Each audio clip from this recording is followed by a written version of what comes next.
अस्सलाम नाज़रीन, मैं हूं असद अली तूर। अपने प्रोग्राम असद तूर अनसेंसर्ड में बिलाखिर वो दिन आ गया कि मिलिट्री कोर्ट्स का जजमेंट रिजर्व हो गया। ये 2 साल के करीब ये मामला लटका रहा है। सिविलियंस का मिलिट्री कोर्ट में ट्रायल था, चाहे उन सिविलियंस का ताल्लुक पीटीआई से था, लेकिन आइन आपकी ना सियासी वाबस्तगी देखता है, ना जिनसी तफरीक देखता है, ना मजहबी तफरीक देखता है, ना लसानी तफरीक देखता है। तो क्या ये ट्रायल आइनी था या गैर आइनी था, ये एक सवाल था जो बुनियादी हकूक़ से मुतल्लिका सवाल था, आर्टिकल 10A से मुतल्लिका सवाल था। 2 साल ये बात लटकी रही। पहले एक बेंच ने कालअदम करार दिया, फिर हुकूमत ने, वो हम सुनते थे कि वकील नहीं जज कर लो, तो उन्होंने फिर 26वीं आईनी तरमीम करके अपना बेंच कर लिया। तब उस बेंच में बड़े तवील तरीन दलाइल हुए हैं। उसके बाद आज फैसला महफूज हुआ है और अब बड़ा तारीखी फैसला आएगा। हमारे साथ हफीजुल्लाह न्याज़ी साहब मौजूद हैं, मेरे सीनियर भी हैं, बड़ा नाम है सहाफ़त का। इनके साहबजादे वो इस वक्त मिलिट्री कोर्ट का ट्रायल भुगत के 10 साल सज़ा पाकर माशाल्लाह मिलिट्री कोर्ट का 100% कन्विक्शन रेट है। इतना बेहतरीन निज़ाम इंसाफ है कि मेरे ख्याल में हमें फिर ये अदालतें बंद कर देनी चाहिए, सबका वहाँ पे ट्रायल भेजना चाहिए। तो हसान को 10 साल सज़ा हो चुकी है और आज हफीजुल्लाह न्याज़ी साहब खुद रोस्टम पर दोबारा गए। एक दफ़ा उन्होंने बात की, पिछली सबातों पर भी हम देखते रहे बात करने की जब कोशिश करते थे, जो जजेस बड़े अनकम्फर्टेबल होते थे, एक बाप की बात सुनने को भी तैयार नहीं थे कि उस पर क्या बीत रही है, उसके बेटे पर क्या बीत रही है। न्याज़ी साहब, आज भी आपने बात की, आज क्या बात हुई आपकी, ज़रा बताएंगे आप ज़रा व्यूअर से?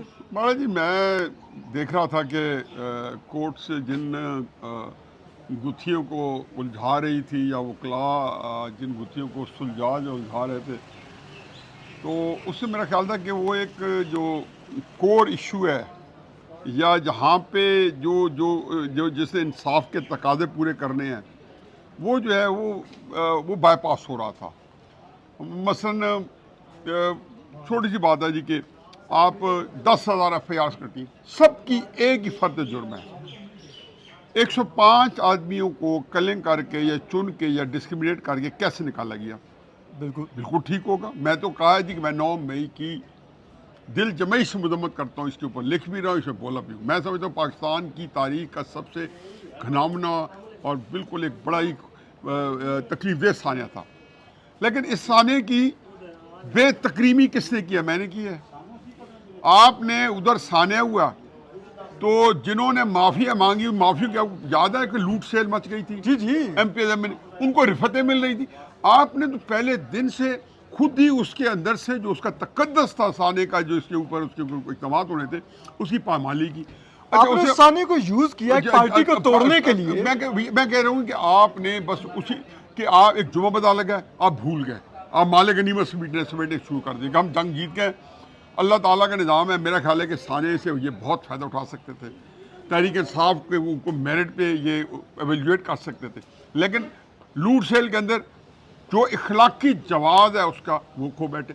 फिर 105 बंदे चुन लिए गए। 105 बंदों किस बुनियाद? सुप्रीम कोर्ट ने पूरे, अब पहली बात तो ये है कि इन बिटवीन 60 हेयरिंग हुई है। यकीन जाने, आप कोर्ट को कवर करते हैं, आज गूगल करें। मेरा ख्याल है कि पाकिस्तान का जो रिकॉर्ड है ना, ये आज सुप्रीम कोर्ट है 60 हेयरिंग्स का, जिसमें कुछ 125-150 घंटा जो है उन हेयरिंग के अंदर, तो एक एक दिन में 3-3 घंटे भी हेयरिंग होती रही है। तो ये 60 हेयरिंग में गिनी बुक ऑफ वर्ल्ड रिकॉर्ड में पाकिस्तान जो है अपना रिकॉर्ड कायम कर चुका होगा। फिर आपने उसके अंदर कर रहे, आप 105 को देख रहे थे किस मेरिट पे लाया गया। फिर साइटेशन थी आपके सामने थी, यहाँ कोर्ट के अंदर कमेंट्स आए कि जी ATC के थ्रू पेश किया गया। मैंने कहा मेरे बेटे को नहीं पेश किया गया। जब मैं बात करता था तो कोर्ट जिसको कहना चाहिए, कई चीज़ें कोर्ट ना सुन के मेरे साथ नाइंसाफ़ी करते हैं। मैं ये नहीं कहता हूँ कि फैसला तो आपने जो कुछ करना है आपके सामने, बतौर एक साइल आप आए हैं। मैं आया हूँ। और फिर मत भूलें कि मैं वकील नहीं हूँ, मैं एक ऐसे बाप का बेटा हूँ जिसको 10 साल कैद मुशक्कत हुई है। तो उसके साइड की स्टोरी आप खुद कहते हैं, किसी को कंडम किए बगैर, अनहर्ड कंडम नहीं करना, सुने बगैर किसी को मजम्मत नहीं करनी।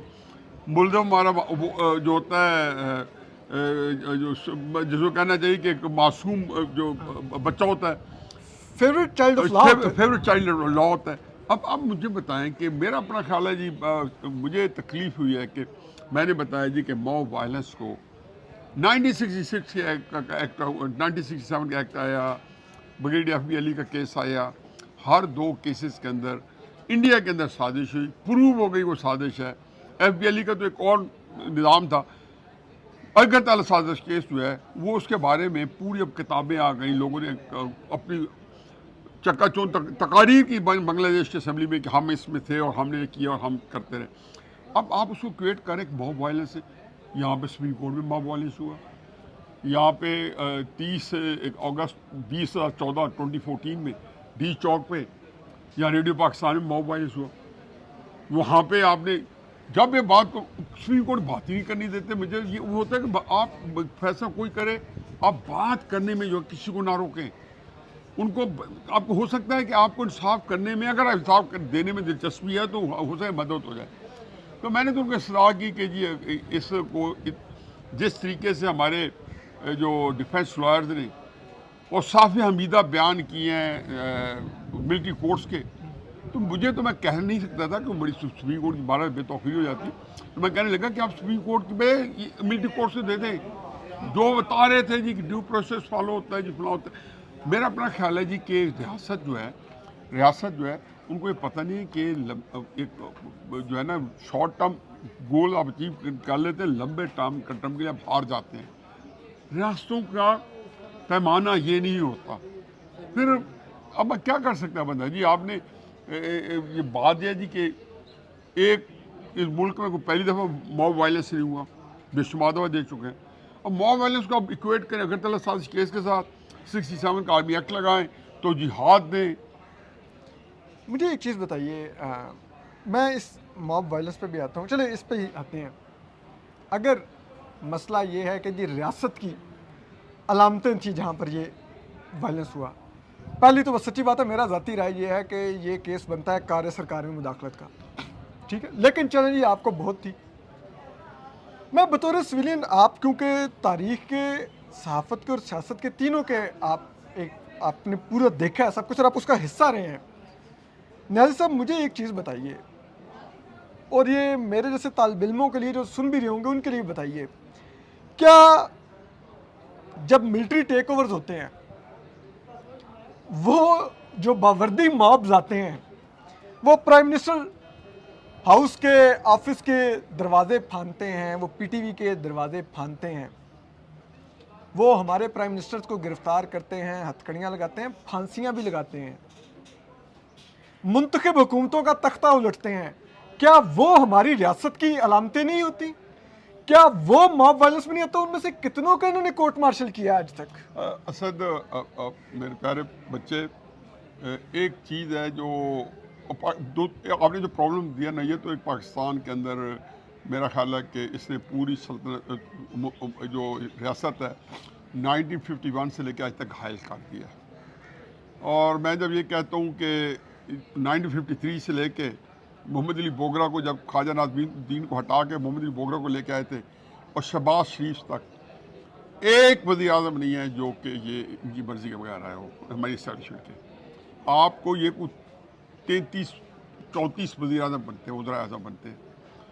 पहली बात यह है कि जी आपने जो है एक पूरा आपका एक निज़ाम, फिर उसके बाद अब दूसरी बात है किस वज़ीर आज़म है जिसको ये इन्होंने निकालने की कोशिश की और वो रह गया। इसमें भुट्टो साहब भी आते हैं, नवाज शरीफ, इमरान खान भी, शहबाज शरीफ भी सब आते हैं। अब ये ये बड़ी एकेडमिक बहस है, इसमें तो मेरा ख्याल है इसके लिए आपको एक तवील हल चाहिए और आपको एक ऐसा आज क़यादत चाहिए कि जो इस सिस्टम के साथ इनसे तामुन ना मांगे, इनको कॉन्टेस्ट करे और इनको समझाए या लड़ के नहीं। क्योंकि आप रियासत की कुव्वतों को आपस में लड़के को फ़ायदा नहीं होता, नाम क्यों पाकिस्तान जो है ना उसको तो आप ये समझें कि हमने उस पर आँच नहीं आने देनी। गंदे लोगों के पास रहे लेकिन कैमरा है, बजाय इसके कि मैं गंदे लोगों छीने झपकी में, क्योंकि आखिर मेरे बाद भी तो आप लोगों ने बड़ा होना है ना। तो आपके पाकिस्तान में आप लोगों में से ज़रूर कोई ना कोई ऐसा बंदा आएगा जिस मुमलिकत को सातवें आसमान में ले जाएगा और इस निज़ाम में से इसकी तत्हीर करेगा और इसकी ऊपर फाई करेगा। जो जो फ़ौरन है ना, जो आजकल सिस्टम है जो मैं इसके अंदर जो है, मेरा अपना ख्याल है कि जो कुछ किया जा रहा है एस्टेब्लिशमेंट के लिए कोई सूदगी नहीं है। मैं उसको इनको इनके इन गुड फेथ कह रहा हूँ। इमरान खान साहब ने कश्मीर फतह किया है, इमरान खान साहब ने कोई 1 करोड़ नौकरियाँ दी हैं। अगर इमरान खान साहब को जो मर्जा खलाइक बने हुए हैं या पूरे पाकिस्तान के अंदर उनका तूती बोल रहा है या उनके, तो आप लोगों ने कुछ तो किया है जिसकी उसको पॉपुलैरिटी मिली है, तो आप लोगों ने वो किया, उसको तो टटोल लें, उसको तो खंगाल लें कि उसमें। दूसरा बात ये, जो अभी हम जो केस डिस्कस कर रहे थे, जो मेरी बड़ा इंटरेस्ट है, वो ये है कि ये केसेस जो हैं इन्होंने आज के दिन डिटरमिन करना है, आज के दिन इस केस ने, कि सुप्रीम कोर्ट जो कि जाहिर है कि उस एक बड़ी एक उसके ऊपर एक इख्तलाफी नोट है, एक उसके भी कंट्रोवर्सी है जी कि 26 आईनी तरमीम के ऊपर, लेकिन इसके बावजूद सुप्रीम कोर्ट की अपनी सेंटिटी, अपने इख्तियारात जो हैं, वो मिलिट्री कोर्ट्स को तफवीज़ करने से मुराद ये है कि वो बिल्कुल उनके पास एक इतना भी इख्तियार नहीं है कि वो मिलिट्री कोर्ट्स को, जिसको कहते हैं अपने अपने अपने सिविल कोर्ट्स को, जो आज मैंने अदालत में कहा है, या अपने हाई कोर्ट के ऊपर वोट ऑफ नो कॉन्फिडेंस है। लेकिन वो और कोई किसी किस्म का आप जब ये मिलाएंगे इन केसेस को कि जो आपके यहाँ लड़ाई झगड़ा, मैं उसमें भी नहीं है। मेरे ख्याल है कि जब नवाज शरीफ साहब को आड़े हाथों लिया गया था, तो नवाज शरीफ का जो भी मानने चाहने वाला बंदा था पाकिस्तान में, वो फौज को या स्टेशन को आड़े हाथों लेता था, नारे लगाते थे, आपने भी सुना होगा। जब इमरान खान साहब को लिया तो भी स्टेशन के खिलाफ, जब भुट्टो साहब को लिया गया तो भी उस वक्त की जो मिलिट्री रजीम था उनके खिलाफ। क्यों? क्योंकि वो ये जेनुअनली समझ रहे हैं सेपरेट कि ये हमारे खिलाफ ये एक पार्टी है,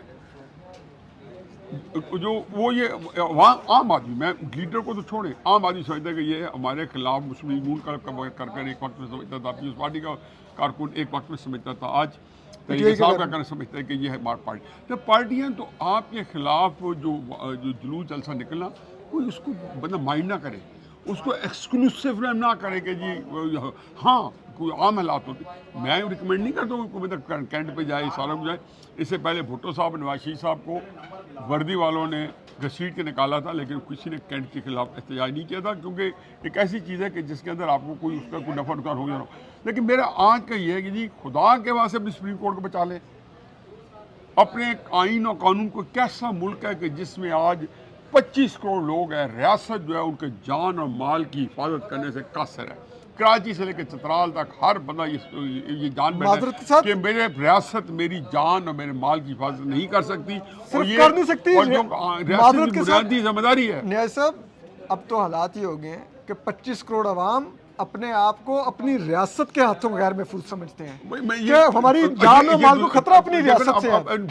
रियासत के केसेस क्या है हमेशा जी, कि चौधरी जहूरुल्लाह साहब ने आज से 50 साल पहले भैंस चोरी कर ली, आज इनके खिलाफ मुझे इतनी तकलीफ होती है कि रियासत झूठ बोल के अपनी FIR कराए, झूठा मुकदमा करे, और फिर अदालत में आके हलफ के ओथ के ऊपर जो हमारे लॉ ऑफिसर थे, जो टॉप के पाकिस्तान, वो आके गलत बयानियाँ करें कि उन बेचारों को डिफेंड करना पड़े कि बच्चों को जो है कोई ड्यू प्रोसेस लॉ, कोई फेयर ट्रायल नहीं मिला।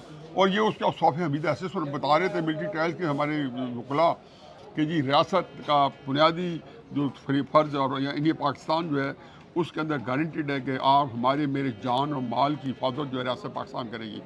मेरा जान ना महफूज है, ना मेरा माल महफूज है। अगर मेरी जान महफूज है तो मेरा अपना गार्ड खड़ा है, अगर मैं घर महफूज है, माल महफूज है, मैं उसको खुद हिफाजत करता हूँ, रियासत नहीं कर रही। अगर मैं खुद ना करूँ तो बहुत सी जगह पे तो रियासत वो आपसे छीन रही है। ठीक है जी। और अब क्राइसिस ये जी कि मैं ज़ाती तौर पर समझता हूँ कि हमें एक ही काम करना चाहिए, और वो ये है कि आइन की हुक्मरानी करनी चाहिए।